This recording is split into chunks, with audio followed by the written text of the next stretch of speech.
वैष्णवतापुरा दयरसागर दासे करुणा करी हे वैष्णवतापुरा दयरसागर दासे करुणा करी हे वैष्णवतापुरा दयरसागर दासे करुणा करी हे वैष्णवतापुरा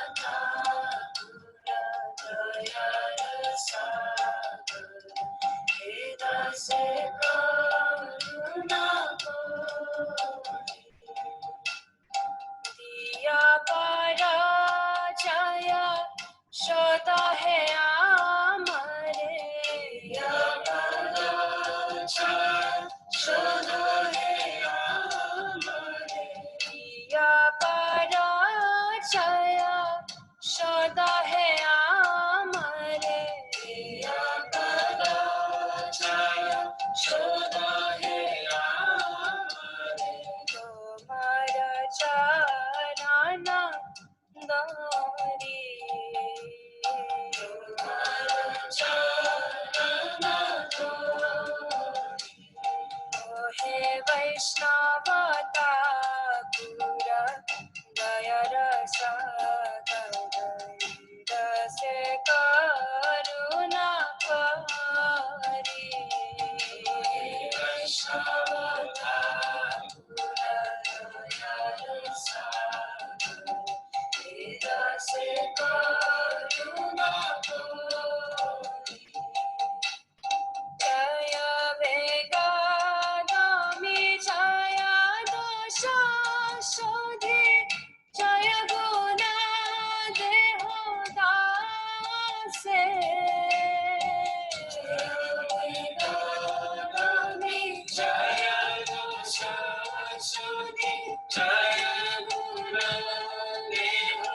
देहोदासे जय सदा संग देहो है आमरे जय सदा संग देहो है आमरे बसे ची संगे राया से बसे ची संगे राया से हे वैष्णवतापुरा दयरसागर दासे करुणा करी हे वैष्णवतापुरा दयरसागर दासे करुणा करी एकाकिया मान नाही पाया बल हरि नाम संकीर्तने एकाकिया मान नाही पाया बल हरि नाम संकीर्तने एकाकिया नाही पाया बल हरिनाम संकीर्तने एकाकिया नाही पाया बल हरिनाम संकीर्तने तुम्ही कृपा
Krishna Krishna Hare Krishna Krishna Hare Krishna Krishna Hare Krishna Krishna Hare Hari Baba Pache Pache Hari Baba Pache Pache Hare Vaishnava Thakura Gaya Rasa Gaya Veda Se Karuna Kari Vaishnava Thakura Gaya Rasa Veda Se Karuna Kari He Vaishnava Thakura Gaya Rasa Veda Se Karuna Kari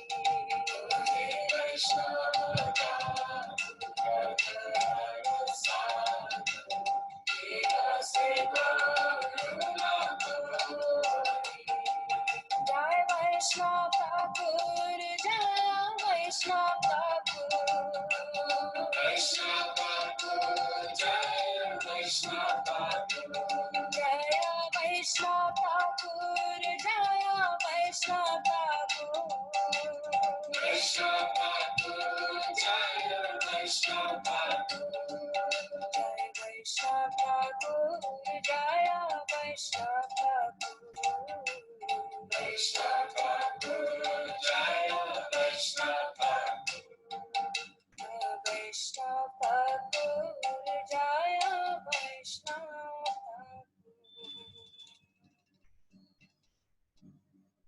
हरे कृष्णा। भगवद गीता की साप्ताहिक study class में आप सबका स्वागत है। आप सब गीता प्रेमियों का नमस्कार। आइए मंगलाचरण करते हैं। जय राधा माधव कुंज बिहारी गोपी जन वल्लभ गिरिवरधारी। जय राधा माधव कुंज बिहारी गोपी जन वल्लभ गिरिवरधारी।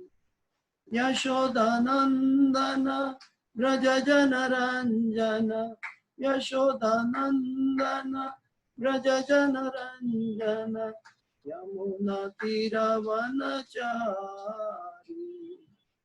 यमुना तीरवनचारी। जय राधा माधव कुंज बिहारी गोपी जन वल्लभ गिरिवरधारी। हरे कृष्णा कृष्णा कृष्णा हरे हरे हरे राम राम राम हरे हरे। हरे कृष्णा कृष्णा कृष्णा हरे हरे हरे राम राम राम हरे हरे। मंगलाचरण श्लोक कहते हैं। ओम अज्ञानातिमिरान्धस्य ज्ञानाञ्जनशलाकया चक्षुरोन्मिलितं येन तस्मै श्रीगुरवे नमः। श्रीचैतन्यमनोभीष्टं स्थापितं येन भूतले स्वयं रूप गदा मह्यं ददाति स्वपदान्तिकं। वन्दे अहं श्रीगुरु श्रीयुतापदकमलं श्रीगुरु वैष्णवांश श्रीरूपं सकृजातं सगणा रघुनाथान्वितं तं सजीवं साद्वैतं सावधूतं परिजना सहितं कृष्ण चैतन्य देव श्री राधा कृष्ण पादां सहगणा ललिता श्री विशाखान्वितांश्च। हे कृष्णा करुणा सिंधो दीनबंधो जगत्पते गोपेश गोपिका कांत राधा कांत नमोस्तुते। तप्त कांचन गौरांगी राधे वृंदावनेश्वरी वृषभानुसुते देवी प्रणमामि हरिप्रिये। वाञ्छाकल्पतरुभ्यश्च कृपा सिन्धुभ्यैव च पतितानां पावनेभ्यो वैष्णवेभ्यो नमो नमः। श्री कृष्ण चैतन्य प्रभु नित्यानंद श्री अद्वैत गदाधर श्रीवासादि गौर भक्त वृंद। हरे कृष्णा कृष्णा कृष्णा हरे हरे, हरे राम राम राम हरे हरे। जयतां सुरतो पंगु मम मंदमते गति मत्सर्वस्वपदां भोजो राधा मदन मोहन। कृष्णाय वासुदेवाय देवकी नंदनाय च नंदगोपकुमाराय गोविंदाय नमो नमः। गोविंदाय नमो नमः। गोविंदाय नमो नमः। पाहि पाहि महायोगिन् देवदेव जगत्पते। नान्यं ताभयं पश्ये यत्र मृत्यो परस्परम्।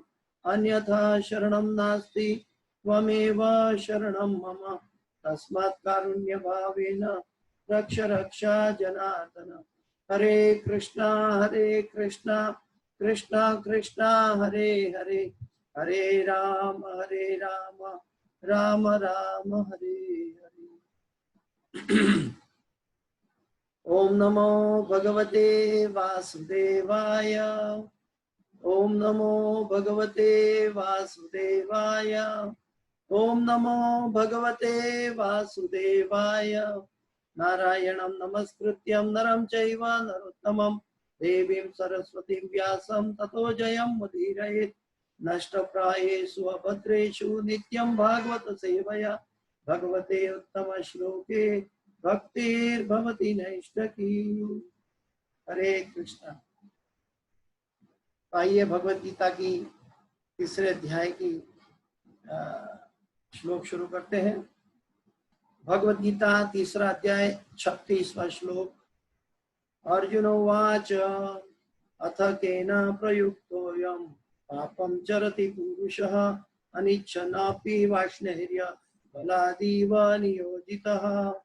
अर्जुन उवाच अथ केन प्रयुक्तोऽयं पापं चरति पुरुषः अनिच्छन्नपि वाष्णेर्य बलादीव नियोजितः। अर्जुन उवाच अथ केन प्रयुक्तोऽयं पापं चरति पुरुषः अनिच्छन्नपि वाष्णेर्य बलादीव नियोजितः। अनुवाद। अर्जुन ने कहा, हे वृष्णिवंशी, मनुष्य न चाहते हुए भी पाप कर्मों के लिए प्रेरित क्यों हो? ऐसा लगता है कि उसे बलपूर्वक उनमें लगाया जा रहा है। ये अर्जुन का प्रश्न है, बहुत स्वाभाविक है, कई लोगों का प्रश्न है। तो फिर से मैं अनुवाद पढ़ता हूँ। अर्जुन ने कहा, हे वृष्णिवंशी, मनुष्य न चाहते हुए भी पाप कर्मों के लिए प्रेरित क्यों होता है? ऐसा लगता है कि उसे बलपूर्वक उनमें लगाया जा रहा है।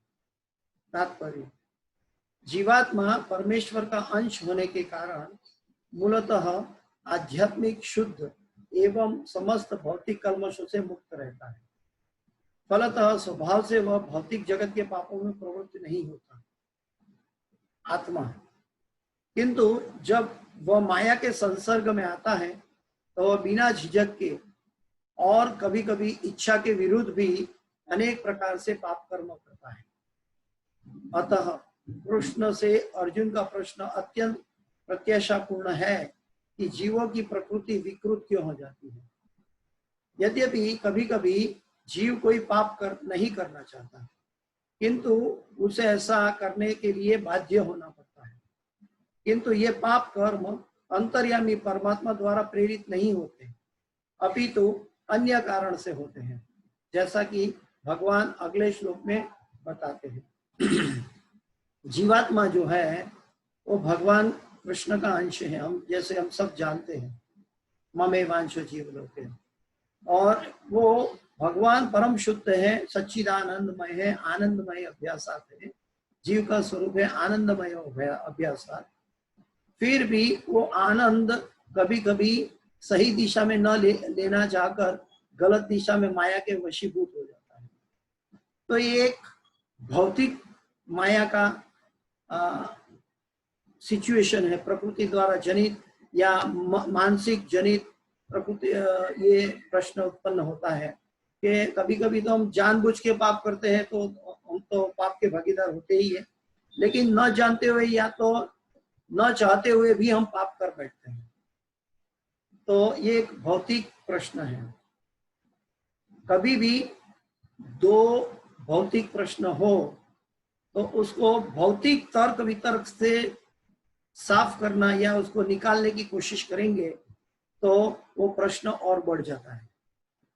भौतिक प्रश्न को आध्यात्मिक शक्ति से डिफीट करना चाहिए। भौतिक प्रश्न को भौतिक ओपिनियन से, भौतिक मानसिक ओपिनियन से जब हम सही करने की कोशिश करते हैं तो हम और बड़ा प्रॉब्लम लेकर आ जाते हैं।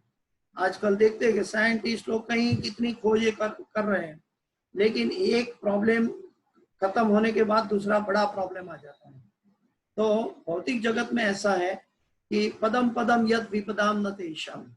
तो ये भी एक ऐसी परिस्थिति है, जीव का अपना माया के संसर्ग में आने की वजह है उसके पूर्व जन्म के पाप हैं, और पाप की वजह से भगवान की विस्मृति होती है।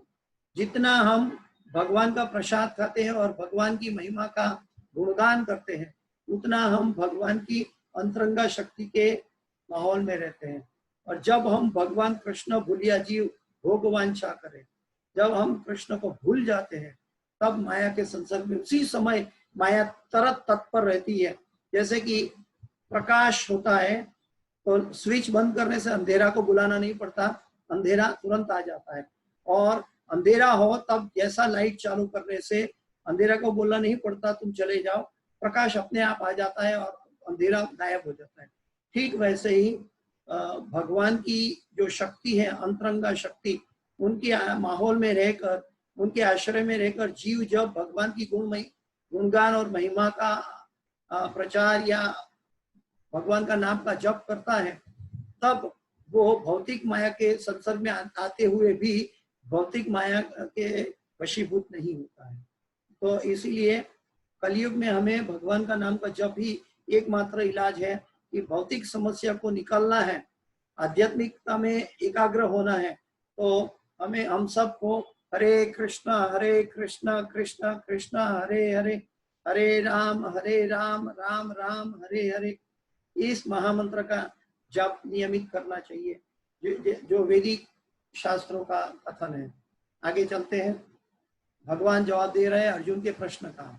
श्री भगवान उवाच काम एष क्रोध एष रजोगुण समुद्भवः महाशनो महापाप्मा विद्येनम् इह वैरिणम्। श्री भगवान उवाच काम एष क्रोध एष रजोगुण समुद्भवः महाशनो महापाप्मा विद्येनम् इह वैरिणम्। श्री भगवान उवाच काम एष क्रोध एष रजोगुण समुद्भवः महाशनो महापाप्मा विद्येनम् इह वैरिणम्।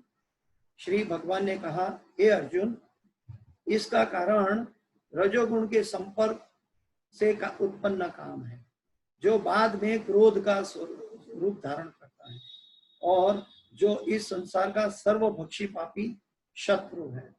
तो भगवान अर्जुन को एड्रेस कर रहे हैं और कहते हैं कि ये किसकी वजह से ये हो रहा है। प्रकृति के 3 गुण है, सत्वगुण, रजोगुण, तमोगुण, और 3 गुण के अंतर्गत हम सब भौतिक जगत में वशीभूत होते हैं। जब भगवान की अंतरंगा शक्ति में नहीं होते तो भौतिक जगत की माया शक्ति में रहकर हम ये रजोगुण के संसर्ग में आ जाते हैं। इसका कारण भगवान कहते हैं, श्री भगवान ने कहा, हे अर्जुन, इसका कारण रजोगुण के संपर्क से उत्पन्न काम है। रजोगुण से काम उत्पन्न होता है। काम एष क्रोध एष रजोगुण समद्भव। हाँ, तो रजोगुण उत्पन्न होता है। जैसे ब्रह्मा जी भी सृष्टि का सर्जन करते हैं, तो ब्रह्मा जी भी रजोगुण का सर्जन करते हैं, ताकि तभी तो सृष्टि का वो क्रिएशन कर पाते हैं, जो बाद में क्रोध का स्वरूप धारण करता है। हाँ, जब भौतिक जगत में रजोगुण की जो इच्छाएं हैं, जब हम उसको संतुष्ट नहीं कर पाते तो क्रोध उत्पन्न होता है, और अगर इसको संतुष्ट कर लिया तो आसक्ति उत्पन्न हो जाती है। तो भौतिक जगत में जो रजोगुणी व्यक्ति है, वो इच्छा की पूर्ति करेगा तो भी आसक्ति हो जाती है, और इच्छा की पूरी नहीं करेगा तो क्रोध का जन्म ले लेता है, तो क्रोध धारण करता है। और जो इस संसार का सर्वभक्षी पापी शत्रु है, जैसे हम आजकल देख रहे हैं, पूरी दुनिया एक दूसरे पर संसार के सर्वभक्षी पापी शत्रु बनकर नाच रहे हैं। क्यों? क्योंकि वो रजोगुणी माहौल बढ़ता जा रहा है, रजोगुणी और तमोगुणी। आगे प्रभुपाद जी के तात्पर्य पढ़ते हैं। तात्पर्य भाई इसी भक्ति वेदांत स्वामी श्री प्रभुपाद की जय। जब जीवात्मा भौतिक सृष्टि के संपर्क में आता है तो उसका शाश्वत कृष्ण प्रेम रजोगुण की संगति से काम में परिणित हो जाता है, अथवा दूसरे शब्दों में ईश्वर प्रेम का काम भाव काम में उसी तरह बदल जाता है जैसे इमली के संसर्ग से दूध दही में बदल जाता है। और जब काम की संतुष्टि नहीं होती तो यह क्रोध में परिणित हो जाता है। क्रोध मोह में, और मोह इस संसार में निरंतर बना रहता है। अतः जीवात्मा का सबसे बड़ा शत्रु काम है, और यह काम ही है जो विशुद्ध आत्मा को इस संसार में फंसे रहने के लिए प्रेरित करता है। हमारी इच्छाएं पूरी नहीं होती, अनगिनत रहती है। क्रोध तमोगुण का प्राकट्य है। जो क्रोध है वो तमोगुण का प्राकट्य है, लेकिन हुआ कहाँ से? उसकी शुरुआत रजोगुण से। ये गुण अपने आप को क्रोध तथा अन्य रूपों में प्रकट करते हैं। अतः यदि रहने तथा कार्य करने की विधियों द्वारा रजोगुण को तमोगुण में न गिरने देकर सत्वगुण तक ऊपर उठाया जाए तो मनुष्य को क्रोध में पतित होने से आध्यात्मिक आसक्ति के द्वारा बचाया जा सकता है। प्रभुपाद जी कहते हैं कि अगर ये रजोगुणी कार्य जो था इच्छाओं का, भौतिक इच्छाओं का, माया के वशीभूत, वो इच्छा की पूर्ति न होने से क्रोध उत्पन्न हो रहा है, और वो क्रोध तमोगुण में हो जाता है, क्योंकि क्रोध तमोगुण का लक्षण है। और उसमें क्या होता है कि हम रजोगुण से तमोगुण में गिर जाते हैं, लेकिन हमें क्या करना है? रजोगुण से सत्वगुण में ऊपर चढ़ना है। तो रजोगुण से सत्वगुण में ऊपर तब चढ़ सकते हैं जब हम आध्यात्मिक शक्ति का आश्रय लेते हैं, भगवान की अंतरंग शक्ति का आश्रय लेते हैं। तब हम भौतिक शक्ति को, या तो रजोगुणी या तमोगुणी कुछ भी परिस्थिति हो, उसको लांघ सकते हैं। कलयुग में वेद व्यास जी ने बताया है, इससे हरे कृष्ण महामंत्र से अतिरिक्त मनुष्य के लिए बचने का कोई उपाय नहीं है कलयुग में। तो इसीलिए मनुष्य को उसी समय भगवान का नाम का जप करना चाहिए। बल्कि भगवान का भक्त तो सतर्क रहता है कि जब भी रजोगुणी विचार आता है या तमोगुणी इच्छाएं होती है या तमोगुणी माहौल खड़ा होता है, तो तुरंत भगवान को याद करने की परिस्थिति मान लेता है, और तुरंत भगवान को याद करता है कि हे प्रभु, कृपा करके मुझे आपके पास ले चलो, मैं कहाँ गिर रहा हूँ। ये भक्त अपने मन में भगवान से सिंसियर प्रार्थना करता है, और ये प्रार्थना के वशीभूत भगवान उसको मदद तुरंत करते हैं। जैसे जीव मांगता है सही चीज, तब भगवान तुरंत, परमात्मा है तो हृदय में बैठकर तुरंत जीव को मदद करता है, और उनको भगवान की भाव, भगवान के नाम स्मरण में लेकर जाता है। लेकिन जीव को ये सतत अभ्यास करना होता है। जीव जब सतत अभ्यास नहीं करेगा तो उस समय भगवान का नाम याद नहीं आएगा। इसीलिए हमें कलयुग में हमें भगवान का नाम का उच्चारण हरे कृष्ण कृष्ण कृष्ण हरे हरे, हरे राम राम राम हरे हरे, इस महामंत्र का निरंतर अभ्यास करना चाहिए, नाम जप करना चाहिए। भक्त साथ में हो तो नाम संकीर्तन करना चाहिए। आगे प्रभुपाद जी क्या कहते हैं देखते हैं। अपने नित्य वर्धमान चिदानंद के लिए भगवान ने अपने आप को अनेक रूपों में विस्तरित कर दिया। और जीवात्मे उनके इस चिदानंद के ही अंश हैं, उनको भी आंशिक स्वतंत्रता प्राप्त है, जैसे हम पहले देख चुके हैं। किंतु अपनी इस स्वतंत्रता का दुरुपयोग करके जब वे सेवा को इंद्रिय सुख में बदल देती है, हाँ, कृष्ण सेवा की जगह हम अपनी सेवा करने लगते हैं। सेवा करना जीव का धर्म है, लेकिन वो जब भगवान की सेवा भूल जाता है तो और विस्मृत होता है, तुरंत वो जीव अपनी सेवा और दूसरे जीवों की सेवा या अपने की इंद्रिय सुख की सेवा में कन्वर्ट हो जाता है। उसी समय जैसे लाइट चालू करके प्रकाश होता है और अंधेरा चला जाता है, ठीक उसी तरह। तो इसीलिए हमें भगवान का निरंतर नाम स्मरण अति उपयोगी चीज है, इंद्रिय सुख में बदल देती है और वे काम की चपेट में आ जाती है।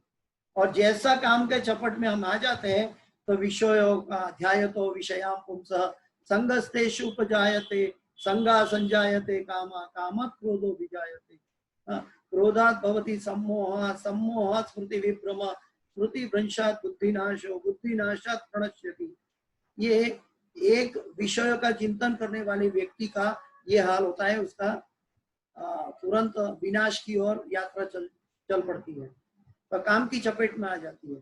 भगवान ने इस सृष्टि की रचना जीवात्माओं के लिए इन काम पूर्ण रुचियों पूर्ति हेतु सुविधा प्रदान करने के निमित्त की, और जब जीवात्मा दीर्घ काल तक कामों में फंसे रहने के कारण पूर्णतया उब जाती है, तो वे अपना वास्तविक स्वरूप जानने के लिए जिज्ञासा करने लगती है।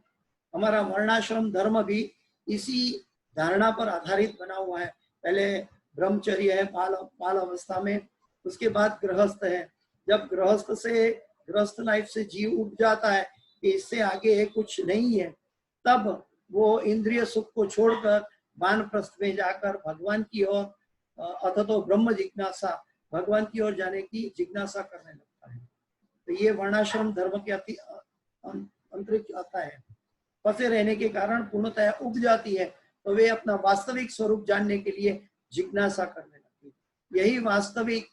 यही जिज्ञासा वेदांत सूत्र का प्रारंभ है, जिसमें कहा गया है अथतो ब्रह्म जिज्ञासा। मनुष्य को परम तत्व की जिज्ञासा करनी चाहिए। अभी कोई कहेगा कि हम जब वानप्रस्थ में 51 वर्ष में जाएंगे तब जिज्ञासा करेंगे। नहीं, ये जिज्ञासा प्रहलाद महाराज कहते हैं बाल्यावस्था से होनी चाहिए। जब जीव 5 साल का हो जाता है ये शरीर में, तब से हमें भगवान की और जानने के लिए जिज्ञासा होनी चाहिए। और बाल्यावस्था में हमें संपूर्ण तरह से भगवान का शिक्षा लेना चाहिए। और इस परम तत्व की परिभाषा श्रीमद् भागवत में इस प्रकार दी गई है, जन्मादस्य यतोन्वयादितरतरश्च, सारी वस्तुओं का उद्गम परम ब्रह्म है। अतः काम का उद्गम भी पर ब्रह्म से हुआ। अतः यदि काम को भगवत प्रेम में या कृष्ण भावना में परिणित कर दिया जाए, या दूसरे शब्दों में कृष्ण के लिए ही सारी इच्छाएं उत्पन्न हो, तो काम तथा क्रोध दोनों ही आध्यात्मिक बन सकेंगे। ये सीक्रेट क्लू प्रभुपाद जी बता रहे हैं। कैसे हमारा सेक्स डिजायर, काम है, मानसिक भौतिक इच्छाएं हैं, ये सभी इच्छाएं, ये काम को हम कैसे भगवत प्रेम में परिणित कर सकते हैं। भगवत प्रेम का जो विकृत स्वरूप है वो है काम। तो वो काम क्यों आया? क्योंकि भौतिक माया के संसर्ग में आया। कैसे आया? क्योंकि अपने पाप वृत्ति से आया। पाप क्यों किया? क्योंकि उन्होंने भगवान का रिश्ता तोड़ दिया था एक समय में। जब हम भगवान का रिश्ता तोड़ते हैं तो पाप से विभूति हो जाते हैं, अभिभूत हो जाते हैं, और तब हम भगवान को भूल जाकर वाकई जन्म मृत्यु जरा व्याधि में फंसे रहते हैं। अतः काम का उद्गम भी पर ब्रह्म से हुआ। यानी कि पूरी जो भौतिक प्रकृति है, क्या बोलते हैं, सत्वगुण, रजोगुण, तमोगुण, ये तीनों गुण भगवान के प्रकृति के आधार पर है। और प्रकृति भगवान की बहिरंगा शक्ति है जो महत्त्व के अंतर्गत आती है। अतः यदि काम को भगवत प्रेम में या कृष्ण भावना में परिणित कर दिया जाए, तो कृष्ण भावना में कैसे परिणित करेंगे? जब तक भगवान का नाम का जप नहीं करेंगे, जब तक वो समय का उपयोग भगवान के लिए नहीं करेंगे, तब तक ये इच्छाएं चलती रहेंगी। और बाद में वो इच्छा क्या होगा, जब हम भगवान का नाम ले रहे हैं और इच्छाएं आती है तो वो इच्छा ऑटोमेटिक धीरे धीरे धीरे धीरे कृष्ण की सेवा की ओर, शुद्ध कृष्ण सेवा की ओर, कृष्ण की प्रसन्नता की ओर ले चलेगी। कृष्ण के लिए ही सारी इच्छाएं हो तो काम तथा क्रोध दोनों ही आध्यात्मिक बन सकेंगे। भगवान राम के अनन्य सेवक हनुमान ने रावण की स्वर्णपुरी को जलाकर अपना क्रोध प्रकट किया। भगवान का दिया हुआ कोई भी चीज गलत नहीं है, लेकिन इसका इस्तेमाल हम गलत तरीके से करते हैं। जो भगवान का भक्त है वो जानता है कि भगवान का दिया हुआ हर चीज का, रजोगुण हो या तमोगुण हो या सत्वगुण हो, उसका उपयोग कैसे भगवान की सेवा में किया जाए।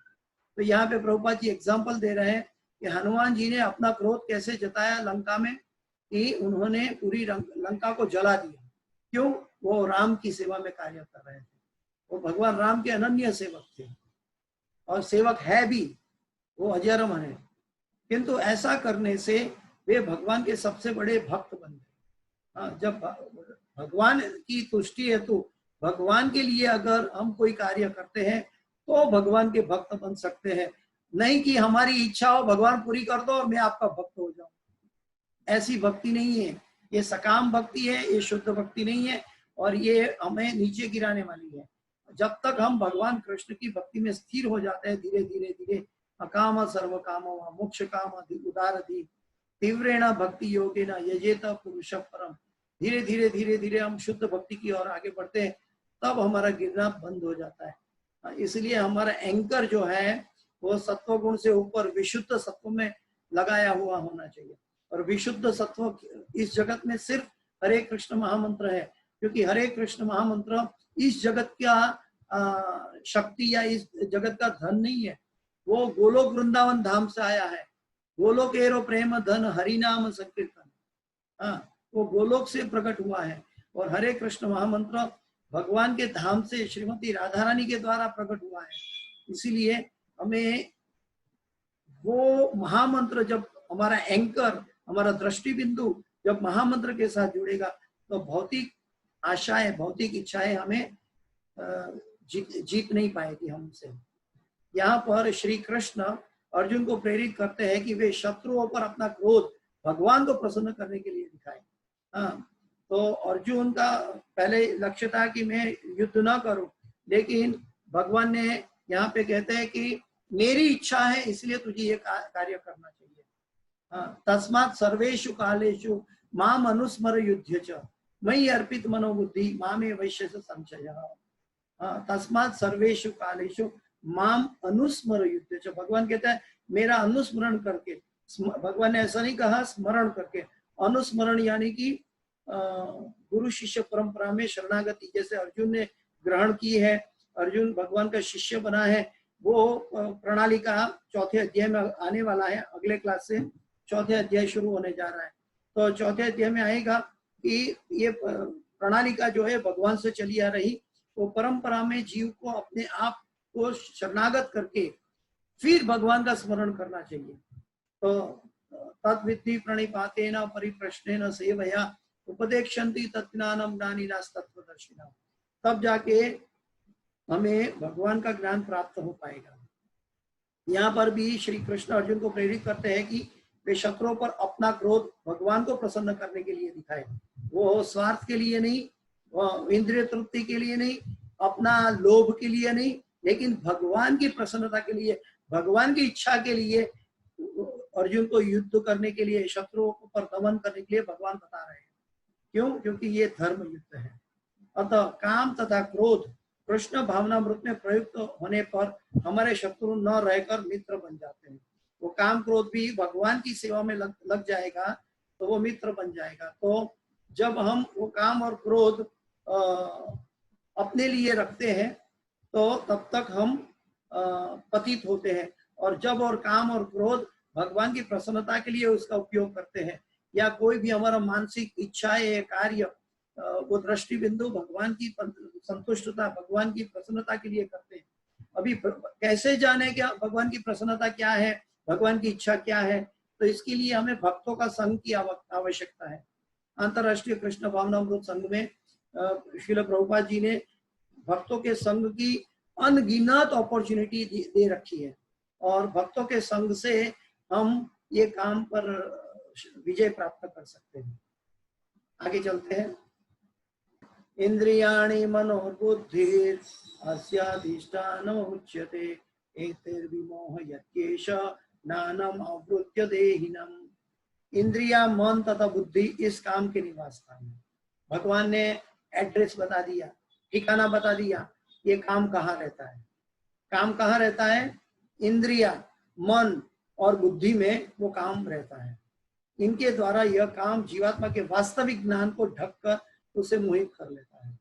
तो वास्तविक ज्ञान को ढककर ये काम जीव को मोहित कर लेता है। कहाँ पे रहता है?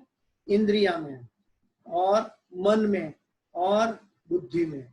जब तक इंद्रिया, मन और बुद्धि भगवान के साथ जुड़ी नहीं हुई है तब तक वो निर्बल रहेगी। जैसे कि वॉर में हम देखते हैं कि शत्रुओं की लड़ाई होती है, तब सबसे नीचा सिपाही को उसके कर्नल का आदेश नहीं होता है, तब तक वो शत्रु जो अपना कार्य करता है वो नहीं कर पाता। जब ऊपर से आदेश आता है तब वो सही तरह लड़ पाता है। ठीक वैसे ही भौतिक जगत की माया के साथ हमारा युद्ध है। प्रभुपाद जी कहते हैं ये भौतिक जगत की माया के साथ कृष्ण भावनामृत संघ एक युद्ध बनकर आया है। कौन सा युद्ध? वो भगवान की अंतरंग शक्ति की साथ लेकर आया है कि जो भगवान की शक्ति का उपयोग करके भौतिक माया को डिफीट करता है। तो इंद्रिया, मन तथा बुद्धि ये काम के निवास स्थान है। अभी ये निवास स्थान जान लिया तो उसके ऊपर कैसे अटैक करेंगे प्रभुपाद जी समझाएंगे। क्योंकि शत्रु ने बद्ध जीव के शरीर में विभिन्न सामरिक स्थानों पर अपना अधिकार कर लिया है, अतः भगवान कृष्ण उन स्थानों के संकेत कर रहे हैं जिससे शत्रु को जीतने वाला यह जान ले कि शत्रु कहाँ पर है। भगवान मदद कर रहे हैं कि हमारा शत्रु कहाँ छुपा हुआ है। मन के अंदर हमारा शत्रु है। मन समस्त इंद्रियों के कार्यकलापों का केंद्र बिंदु है। कोई भी कार्य जब हम करते हैं उसका जन्म मन के अंदर होता है, उसकी इच्छा मन के अंदर होता है। मन का 3 कार्य है, थिंकिंग, फीलिंग एंड विलिंग।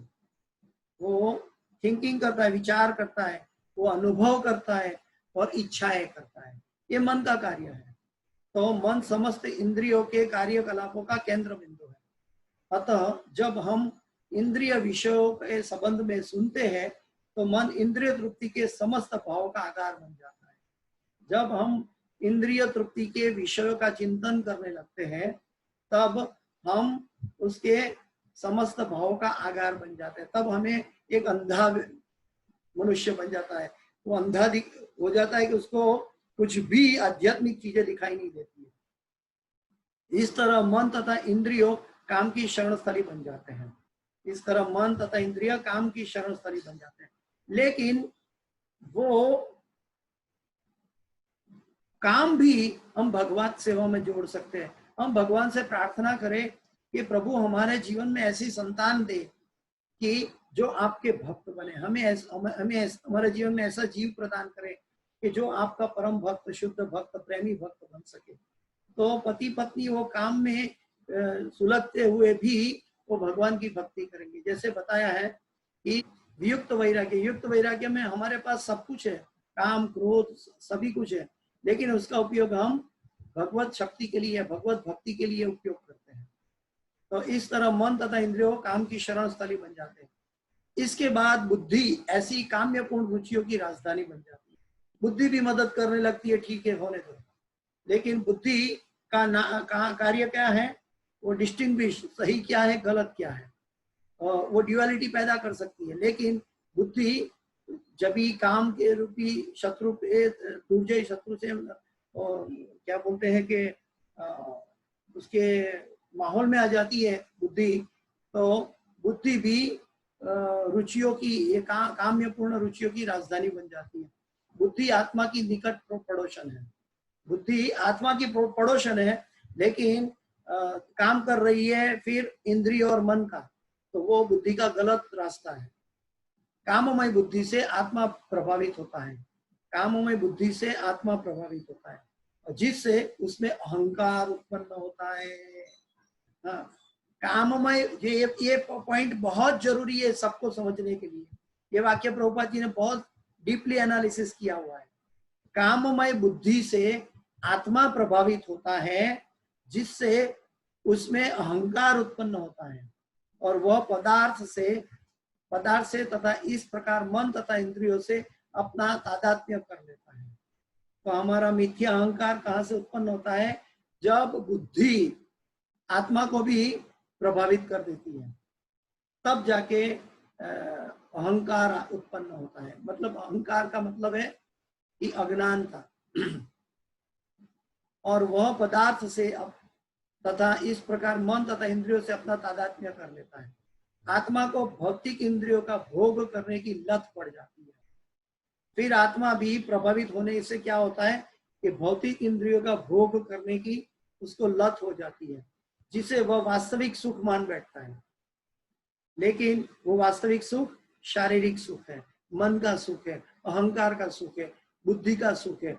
वो सुख आत्मा का जो रियल जीवेर स्वरूप है, नित्य कृष्णदास आनंदमय अभ्यासात, वो आत्मा आनंद की खोज में बैठा था, उसकी जगह दुख की खोज में उसको आनंद दिखाई दे रहा है। श्रीमद् भागवत में 10:84-13 में आत्मा की इस मिथ्या स्वरूप की अत्य उत्तम विवेचना की गई है। यस्यात्म बुद्धि कुणपे त्रिधातुके स्वधि कलत्रादिषु भौम इत्यधि यतीर्थ बुद्धि सलिले न करहिचित जन्नेश्व विघ्ने युष एव गोखरः। कलत्रादिषु, हमारे अंदर 3 धातु है। प्रभुपाद जी समझाते पढ़ते हैं, जो मनुष्य इस त्रिधातु निर्मित शरीर को, कौन सा त्रिधातु है हमारे अंदर? कफ, पित्त और वायु। कफ, पित्त और वायु, ये त्रिधातु निर्मित शरीर से तो आत्मा स्वरूप मान बैठा है, उसको मान बैठा है कि मैं ये शरीर हूं। और कफ, पित्त, वायु क्या होता है?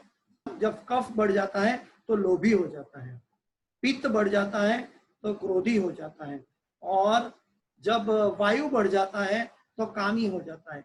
जब कफ, पित्त, वायु की अनबैलेंस सिचुएशन होता है, तब व्यक्ति बीमार भी पड़ सकता है, मानसिक भी बीमार होता है, और पाप भी करता है, और शारीरिक भी बीमार होता है। तो प्रभुपाद जी भागवत के श्लोक के आधार पर समझाते हैं, जो मनुष्य इस त्रिधातु निर्मित शरीर को आत्मा रूप मान बैठता है, हाँ, मैं ये शरीर नहीं हूं, मैं आत्मा हूं, हाँ, आत्मा भगवान का अंश है, शरीर नहीं।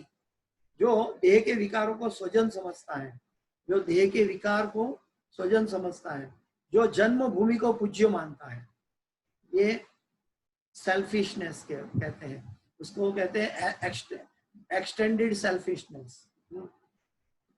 जो जन्मभूमि को पूज्य मानता है, और जो तीर्थ स्थलों की यात्रा दिव्य ज्ञान पुरुष से भेंट न करने के लिए नहीं, अपितु तो स्नान करने के लिए करता है। लोग आजकल देखते हैं, यात्रा में जाता है, अज्ञानतावश खुद यात्रा में चले जाते हैं, लेकिन वहां भक्तों का संग न कर वो क्या करता है, मंदिर में कुछ दान प्रक्रिया कर देता है, जाकर गंगा स्नान कर लेता है या यमुना स्नान कर लेता है, और सोचते हैं कि उन्होंने यात्रा कर ली। या तो कोई मंदिर में दर्शन करते हैं, वो सोचते हैं उन्होंने यात्रा कर ली, लेकिन वो तीर्थ स्थानों पर दिव्य ज्ञान वाले पुरुष से भेंट करने के लिए नहीं जाते। वो हरि कथा सुनने के लिए, भगवान की महिमा सुनने के लिए, अपनी आत्मा की उन्नति के लिए जो यात्रा में जो समय है, वो भगवान की महिमा को सुनने के लिए या आत्मा की उन्नति के लिए दिव्य पुरुष वाले व्यक्ति के पास नहीं जाता है, अपितु स्नान करने के लिए जाता है। वो सोचता है कि शरीर का स्नान हो जाएगा तो मैं पवित्र हो जाऊंगा।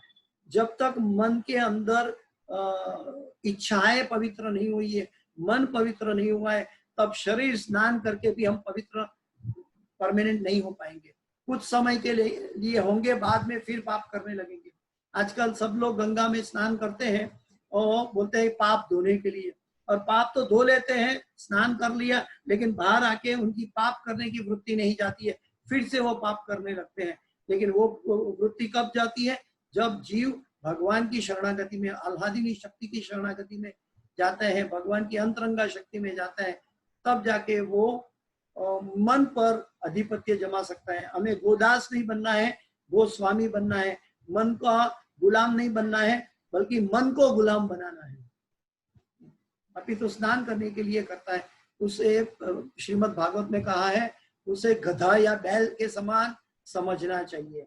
वो व्यक्ति गधा है, सिर्फ स्नान करने के लिए और भगवान का दर्शन के लिए यात्रा करता है, वो व्यक्ति गधा या बैल है, क्योंकि वो हरि कथा नहीं सुनता। अंतरराष्ट्रीय कृष्ण भावनामृत संघ इस्कॉन के अंतर्गत प्रभुपाद जी ने अनंत अपॉर्चुनिटी दी है कि हर यात्रा धाम में भगवान का मंदिर है, वहां हर रोज सुबह में श्रीमद् भागवत की कथा होती है, हर रोज शाम को भगवत गीता की कक्षा होती है, और सभी जीवों पूरा दिन कीर्तन करते रहते हैं और उनका यात्रा सफल कर देते हैं। वो सभी जीवों की यात्रा सफल हो जाती है। आपने वृंदावन में देखा होगा कि वृंदावन के मंदिर में जाओगे तो आपका मन, आपका माहौल ही चेंज हो जाता है, क्योंकि सतत हरे कृष्ण महामंत्र का कीर्तन चलता है। जो अनाड़ी व्यक्ति है वो भी वहां जाके भगवान के सामने नाच करने लगता है। वो अपने आप को भूल जाता है, अपने शरीर को भूल जाता है। उनकी यात्रा सफल हो जाती है, क्योंकि वो भगवान की महिमा में नाचता है, शरीर का उपयोग भगवान के सेवा के लिए नाचने में लगा देता है। तो ऐसी अवस्था सर्वश्रेष्ठ अवस्था है। ये यात्रा है। यात्रा का मतलब है भगवत ज्ञान प्राप्त करना, भगवान को प्रसन्न करना, भगवान की कीर्तन करना, या आत्मोन्नति के लिए जो भगवान का भक्त है उसके साथ एसोसिएशन करना, ये यात्रा का मतलब है। ऐसा श्रीमद् भागवत के 10वें स्कंद में 84वें अध्याय में 13वां श्लोक में वेदव्यासी कहते हैं कि जो यात्रा है वो हमें इस आधार पर करनी चाहिए, स्नान करने के लिए या दर्शन करने के लिए नहीं। वो इसमें बताया है कि वो गधा या बैल के समान है। आगे चलते हैं। भगवान ये भी रास्ता दिखाता है कौन कौन से किससे बड़ा है और कैसे उसको परास्त कर सकते हैं। इंद्रियाणि पराण्याहुर इंद्रियेभ्यः परम मनः मनसस्तु परा बुद्ध्यो बुद्धे परस्तत्पुरुषः। कर्मेंद्रिया जड़ पदार्थ की अपेक्षा श्रेष्ठ है, मन इंद्रियों से बढ़कर है, बुद्धि मन से भी उच्च है और वह आत्मा बुद्धि से भी बढ़कर है। हम किसी के पास जाते हैं तो क्या करते हैं ये यहाँ पे समझना चाहिए कि कर्मेंद्रिय जड़ पदार्थ की अपेक्षा श्रेष्ठ है। ये शरीर जड़ पदार्थ है, पृथ्वी जल अग्नि वायु आकाश का ये जड़ शरीर है। जड़ शरीर से ऊपर क्या है? इंद्रियां हैं। जड़ पदार्थ की अपेक्षा श्रेष्ठ है इंद्रियां हैं, और इंद्रियों से ऊपर क्या है? मन इंद्रियों से बढ़कर है। सभी मन के ऊपर क्या है? सभी इंद्रियों के ऊपर क्या है? मन है। और मन के ऊपर क्या है? बुद्धि। बुद्धि मन से भी उच्च है, और बुद्धि से भी ऊपर क्या है? वो आत्मा है, बुद्धि से भी बढ़कर है। अगर आत्मा का स्वरूप क्या है? जीवेर स्वरूप है नित्यर कृष्णदास। अगर आत्मा कृष्ण की सेवा में जुड़ता है तो बुद्धि मन और इंद्रियों की तरफ नहीं जाएगी। सिंपल लॉजिक है। जब इस श्लोक में फिर से अनुवाद पढ़ते हैं। कर्मेंद्रिया जड़ पदार्थ की अपेक्षा श्रेष्ठ है, मन इंद्रियों से बढ़कर है, बुद्धि मन से भी उच्च है, और वह आत्मा बुद्धि से भी बढ़कर है। और आत्मा बुद्धि से बढ़कर है। आत्मा भगवान का अंश है, लेकिन आत्मा का स्वरूप क्या है? आत्मा की कॉन्स्टिट्यूशनल पोजीशन क्या है?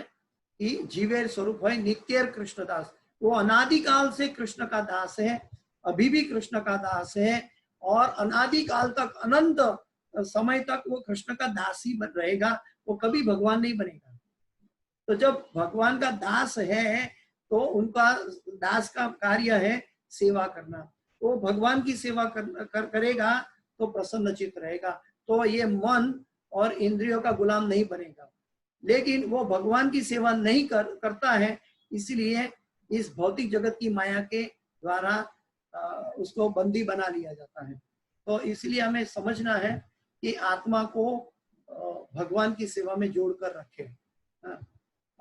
भौतिक जगत का हर एक कार्य संसार में रहकर भी हम भगवान से युक्त रह सकते हैं। कई लोग बोलते हैं क्या संसार में रहना ही नहीं है, क्या काम धंधा नहीं है, आखो दिन मंजीरा लेके बैठ गए हैं, ऐसे बोलने वाले कई लोग हैं। लेकिन हमारा संसार में भगवान ने ऐसा रास्ता दिखाया है, भक्ति में ऐसी चीजें बताई गई है कि हर एक चीज को, हर एक को हम भक्ति का साधन बना सकते हैं। हमारे जीवन काल दरमियान या दैनिक कार्यों में भी हमारे हर एक कार्यों में हम कृष्ण को जोड़ सकते हैं। जब कृष्ण को जोड़ेंगे तो हमारा दैनिक कार्य अति श्रेष्ठ हो जाएगा। पर इंद्रिया काम के कार्यकलापों के विभिन्न द्वार हैं। काम का निवास शरीर में है, किंतु उसे इंद्रिय रूपी झरोखे प्राप्त हैं। काम शरीर में बैठा है, मन के अंदर छुपा हुआ है, लेकिन इंद्रिय रूपी झरोखे प्राप्त है। अतः कुल मिलाकर शरीर की इंद्रिया शरीर से श्रेष्ठ है, क्योंकि शरीर जड़ है, शरीर निर्जीव है अगर जब तक उसके अंदर आत्मा नहीं है। और जो कार्य करती है, जो दिखाई देता है, जो मन का जो काम हमें जो दिखाई देता है, तो वो इंद्रियों के झरोखे के द्वारा दिखाई देता है। तो कुल मिलाकर इंद्रिया शरीर से श्रेष्ठ है, लेकिन श्रेष्ठ चेतना या कृष्ण भावना मृत होने पर ये द्वार काम में नहीं आते। जब हम कृष्ण भावना भावित होते हैं तो ऑटोमेटिक ये द्वार कृष्ण की सेवा और महिमा में जुड़ जाते हैं।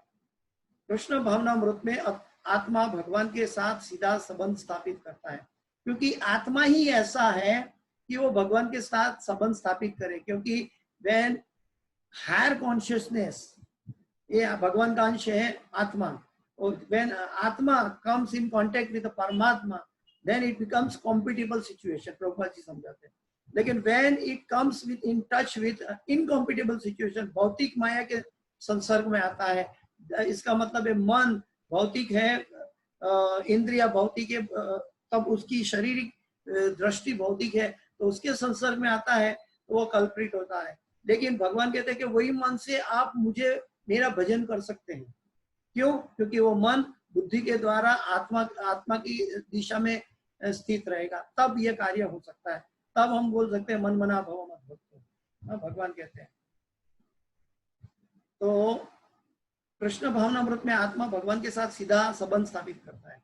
अतः यहाँ पर वर्णित शारीरिक कार्यों की श्रेष्ठता परमात्मा में आकर समाप्त हो जाती है। शारीरिक कार्यों परमात्मा में आके समाप्त हो जाता है, मतलब आत्मा के ऊपर परमात्मा है।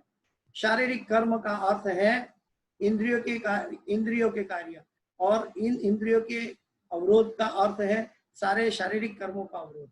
हाँ, तो हमारी इच्छा का अवरोध है, शारीरिक कर्मों का अवरोध है। तो ये सभी शारीरिक कर्म है, इंद्रियों के कार्य हैं। लेकिन चूंकि मन सक्रिय रहता है, अतः शरीर के मौन तथा स्थिर रहने पर भी मन कार्य करता रहता है। शरीर शायद हम चुप रहेगा तो भी मन से हम इंद्रियों को उत्तेजित करते हैं, तो मन हमारा शत्रु बन जाता है। मन कार्य करता है, यथा स्वप्न के समय मन कार्यशील रहता है, किंतु मन के ऊपर भी बुद्धि की संकल्प शक्ति होती है। बुद्धि के अंदर क्या है? संकल्प शक्ति है। संकल्प और विकल्प, विकल्प में जाएगा तो उसका पतन होता है, संकल्प करेगा भगवान की सेवा करने का तो उसकी उन्नति होती है। तो बुद्धि के अंदर संकल्प शक्ति होती है, और बुद्धि के ऊपर स्वयं आत्मा है। जब भगवान की सेवा होगी तो ये संकल्प शक्ति स्ट्रांग हो जाती है। हमारे अंदर ये संकल्प शक्ति बहुत शिथिल हो चुकी है, उसको कहते हैं हृदय दौर्बल्य। हमारा हृदय दुर्बल हो जाता है क्योंकि हम इंद्रिय और पाप के वशीभूत हो जाते हैं, इसलिए मन कल्प्रिट हो जाता है। तो मन को बुद्धि की संकल्प शक्ति की, मन के ऊपर भी बुद्धि की संकल्प शक्ति होती है, और बुद्धि के ऊपर स्वयं आत्मा है। अतः यदि आत्मा प्रत्यक्ष रूप में परमात्मा में रत हो तो अन्य सारे अधीनस्थ यथा बुद्धि, मन तथा इंद्रिय स्वतः रत हो जाएंगे। जब हम अथॉरिटी के आदेश का पालन करेंगे तो नीचे के पूरी उसकी जो जन समुदाय है पूरे अपने आप आदेश का पालन करने लगेगा। कठोपनिषद में एक ऐसा ही अंश है जिसमें कहा गया है कि इंद्रिय विषयों से श्रेष्ठ है। देखिए प्रभुपाद जी यहाँ पे गीता की बात कर रहे हैं, लेकिन भगवान के शब्दों की बात कर रहे हैं, लेकिन कठोपनिषद को भी यहाँ कोट कर रहे हैं। प्रभुपाद जी कभी अपने पॉकेट से कोई फिलोसॉफी नहीं बताया, इसका ये प्रमाण है। कठोपनिषद में प्रभुपाद जी ने बहुत मेहनत की है। कठोपनिषद में एक ऐसा ही अंश है जिसमें कहा गया है कि इंद्रिय विषय विषयों से श्रेष्ठ है और मन इंद्रियों से श्रेष्ठ है। मन इंद्रियों से श्रेष्ठ है। अतः यदि मन भगवान की सेवा में निरंतर लगा रहता है तो इन इंद्रियों को अन्यत्र रत होने की संभावना नहीं रह जाती। इस मनोवृत्ति की विवेचना की जा चुकी है। परम दृष्टवा निवर्तते। भगवान कहते हैं when you get higher taste you automatic give up lower taste. जैसे आपके पास 1 किलो चांदी है, 1 किलो सोना है, और कोई कहेगा आप दोनों में से कोई भी 1 किलो ही ले सकते हो, तो आप क्या लोगे? तुरंत 1 किलो सोना लोगे। क्यों? क्योंकि आपको सोने की महत्ता, उसकी वैल्यू की पता है कि सोने की वैल्यू ज्यादा है, इसलिए हम तुरंत सोने की ओर परिवर्तित हो जाएंगे। ठीक वैसे ही जब हमें पता चलेगा कि भौतिक माया से वशीभूत हो जाएंगे तो हमारा पतन होना निश्चित है, लेकिन हम आध्यात्मिक शक्ति के संसर्ग में रहेंगे, आध्यात्मिक शक्ति की आश्रय में रहेंगे तो हम इस चीजों से बाहर निकल सकते हैं। तो कठोपनिषद में आत्मा को महान कहा गया है। अतः आत्मा इंद्रिय विषयों, इंद्रियों, मन तथा बुद्धि इन सबसे ऊपर है। आत्मा इंद्रिय के विषयों, इंद्रियों, मन तथा बुद्धि सबसे ऊपर है। अतः सारी समस्या का हल यही है कि आत्मा के स्वरूप को प्रत्यक्ष समझा जाए। आत्मा का स्वरूप है कि वो भगवान का सेवक है, अनादि काल से। जब वो भगवान की सेवा छोड़ देता है तो भौतिक माया की सेवा करने लगता है, अपने शरीर की, अपन की, अपनी इच्छा की, अपनी पत्नी की, अपने बालकों की, अपने संतानों की, अपने भाई बहन की, अपने परिवार की, अपने माँ बाप की, अपने समाज की, अपने राज्य की, अपने देश की। ये सब एक्सटेंडेड सेल्फिशनेस है। लेकिन एक्चुअल क्या करना चाहिए कि हमें हमारे आत्मा को सेवा तो करनी ही पड़ेगी, लेकिन वो गलत दिशा में सेवा कर रहा है। आत्मा जब भगवान की सेवा करेगा तो ऑटोमेटिक सांसारिक सेवा भी अपने आप पूरी हो जाएगा। कृष्णे तुष्टे जगत तुष्टा। हम किसी एक व्यक्ति को तुष्ट करना चाहेंगे इस संसार में तो वो कभी नहीं तुष्ट होगा। कोई भी इस जगत का इंसान, मनुष्य दूसरे मनुष्य को 100% सेटिस्फाई नहीं कर सकता जीवन में। वो भगवान को सेटिस्फाई कर सकता है, क्योंकि मनुष्य जो है भगवान से आया है, भगवान का अंश है, तो भगवान से उसका रिश्ता है। तो भगवान से रिश्ता होने के नाते वो भगवान को संतुष्ट कर सकता है। कृष्ण तुष्टे जगत तुष्ट। और जब वो कृष्ण को तुष्ट कर पाएगा तो अपने आप जगत उससे तुष्ट रह जाएगा। तो ये चीज हमें समझनी चाहिए। अतः सारी समस्या का हल है कि आत्मा के स्वरूप को प्रत्यक्ष समझा जाए। मनुष्य को चाहिए कि बुद्धि के द्वारा आत्मा की स्वाभाविक स्थिति को ढूंढे और फिर मन को निरंतर कृष्ण भावना मृत में लगाए रखे। कई बार कहते हैं कि क्या पूरा दिन हरे कृष्ण महामंत्र लगाए रखा है आपने? भाई पूरा दिन नहीं, 2-2.5 घंटा लगता है 16 माला करने के लिए, लेकिन 16 माला करने से पूरा दिन हमारा बहुत ऊर्जामय जाता है, इतना कि हम पूरा दिन कृष्ण को याद कर सकते हैं। क्योंकि कृष्ण सतत उसको, कभी कभी एक समय, कुछ सालों के बाद एक समय ऐसा आता है कि वो भौतिक कार्य करता है तो भी मन में उसका हरे कृष्ण महामंत्र चलता है। प्रभुपाद जी बताते हैं, प्रभुपाद जी जैसे शुद्ध भक्त है, उनका अनुभव है और शुद्ध भक्तों का भी अनुभव है, सार है कि जब मनुष्य पूर्णतः कृष्ण भावना भावित हो जाएगा तब उसको नींद में भी कोई चांटा मार दे तो गाली नहीं आएगी, उसके मुंह से हरे कृष्ण निकलेगा। तो वो हरे कृष्ण जो है आध्यात्मिक स्तर पर है। और भौतिक स्तर, इसके साथ कोई भी भौतिक स्तर जोड़ोगे उसका विनाश निश्चित है। एक बार प्रभुपाद जी अमेरिका में थे, तो अमेरिका में क्या हुआ कि उस समय जब प्रचार कर रहे थे तो उस समय देवानंद का एक पिक्चर आया था, दम मारो दम मिट जाए गम, बोलो सुबह शाम, हरे कृष्ण हरे राम।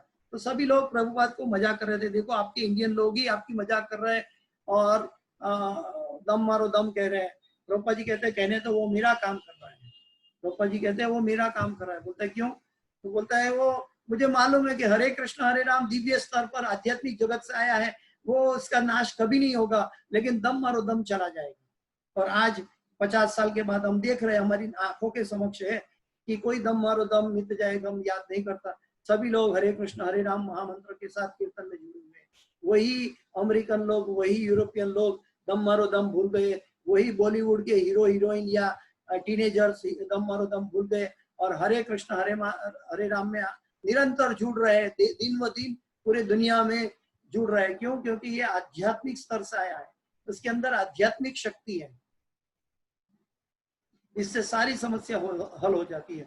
सामान्यतः नव दीक्षित आध्यात्मवादी को इंद्रिय विषयों से दूर रहने की सलाह दी जाती है। नव दीक्षित आध्यात्मवादी को इंद्रियों के विषय से दूर रहने की सलाह दी जाती है, किंतु इसके साथ साथ मनुष्य को अपनी बुद्धि का उपयोग करके मन को सशक्त बनाना होता है। मन सशक्त तब बनेगा, मन को शक्ति तब मिलेगी जब वो बुद्धि और आत्मा की ओर देखेगा, और मन दुर्बल तब होगा जब वो इंद्रियों और विषयों की ओर देखेगा, तब वो मन दुर्बल होता जाएगा। तो मन को सशक्त बनाना है, गोस्वामी बनना है, तो मन को बुद्धि और आत्मा की ओर परिवर्तित करना होगा। और यद्यपि, और ये सिर्फ महामंत्र की शक्ति से हो सकता है, आर्टिफिशियल इम्पोजिशन ऑफ माइंड से नहीं हो सकता है, तो उसमें हम फेल हो जाएंगे। इसको आध्यात्मिक शक्ति चाहिए सतत, इसलिए हमें हरे कृष्ण महामंत्र का जप करना होगा।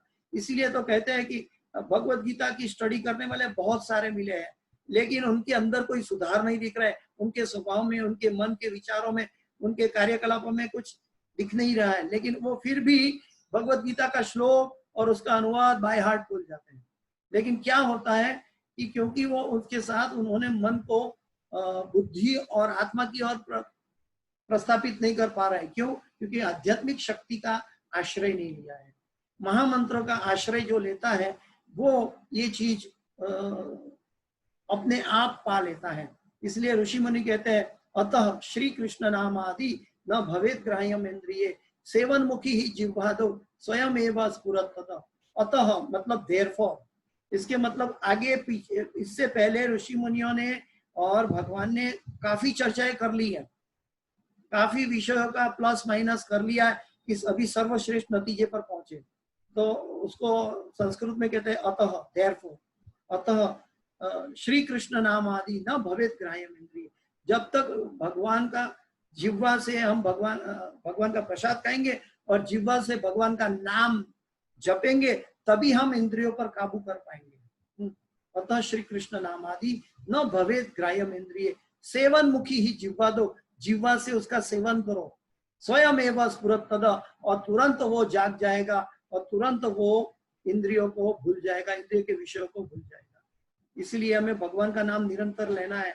कई लोग बोलता है कि हम पूरा दिन मन में नाम लेते हैं, प्रभु जी माला करने की क्या आवश्यकता।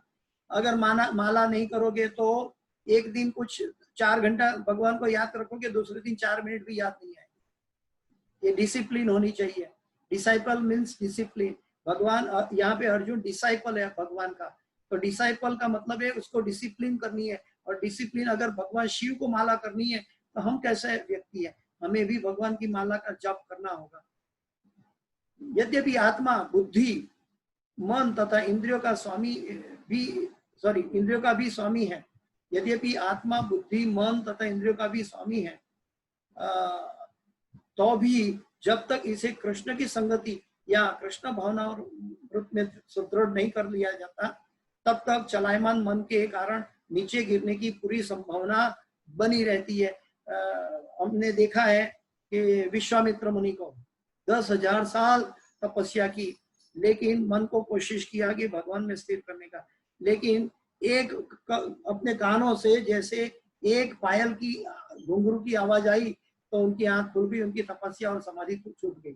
तो जब तक हम मन को भगवान की सेवा में जोड़ते हैं, मन को भगवान के नाम के जप में लगाते हैं, प्रभुपाद जी कहते हमें कलयुग में कोई समाधि की आवश्यकता नहीं है। हमारी समाधि वही है जब हम हरे कृष्ण महामंत्र का जप करते हैं, तो हम स्वयं बोले मुंह से और अपने कानों से हरे कृष्ण महामंत्र सुने।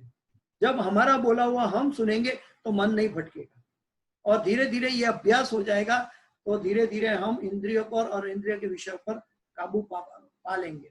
लेकिन भौतिक ताकत से अगर हम इंद्रियों पर कोशिश करेंगे तो 1 दिन कर लेंगे, 2 दिन कर लेंगे, तीसरे दिन वापस सिनेमा में जाके बैठ जाएंगे। तो इसको कोई भी भौतिक समस्या का हल आध्यात्मिक ताकत से उसको परास्त करना चाहिए। भौतिक शक्ति उसको परास्त नहीं कर पाएगी।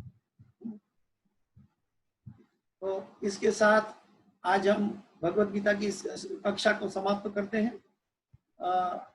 आपका कोई प्रश्न है तो 7778039139 पर आप व्हाट्सएप में भेज सकते हैं। और आप सबको भगवत गीता की इस कक्षा में साथ में जुड़ने का आपका बहुत खूब खूब आभार। ये क्लास हमारे गुरु महाराज जी होलीने जय पताका स्वामी आचार्यवाद गुरुदेव महाराज की इच्छा से, उनके आशीर्वाद से होता है। तो इसकी कोई भी सुकृति है तो मैं मेरे गुरु को अर्पण करता हूँ। इसके अंदर कोई भी गलतियां हैं वो मेरी है, इसलिए कृपया क्षमा करें। Hare Krishna. Thank you very much. अगले हफ्ते फिर से मिलेंगे। अभी ये तीसरा अध्याय यहाँ समाप्त करते हैं। अगले हफ्ते हम चौथे अध्याय में प्रवेश करेंगे और वहां सब्जेक्ट बदलने वाला है। तो चलते हैं अगले हफ्ते में चौथे अध्याय में देखेंगे। हरे कृष्ण। तब तक के लिए हरे कृष्ण।